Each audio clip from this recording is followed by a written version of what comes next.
Inabutan at nabangga ng tren ang isang van na tumatawid sa riles ng PNR. Ang sinapit ng driver at ang paliwanag niya sa report ng saksing si Oscar Oida. Sa kuha ng CCTV, makikitang bumaba ng barrier sa riles bago dumaan ang isang tren pasado alas 7 kagabi. Umandar muli ang mga sakyan pero nahinto sa may riles ang puting van. Maya-maya pa, sa lakas ng pagkakasalpok, umikot ang van at tumama sa Center Island. Mistulang nayuping lata ang van. Mabutit galos lang ang tinamo ng driver nito. Kwento ng van driver na si Arvin Cajes, di raw niya nakita ang harang. Bukas siya eh. Kasi bago kami minto, yung barrier na kababa, may dumaan na tren. Dito sa right side. Di umandar yung nasa harap ko, kaya umandar din ako. Binalikan namin kanina ang lugar.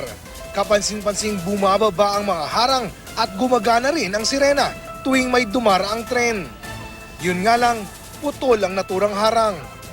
Ayon sa PNR, Actually, mas mahaba siya ng konti dati. Kaya lang, isa sa mga problema namin is yung mga nakatambay na mga bata. Pag bumababa ang boom, tumataas ang boom,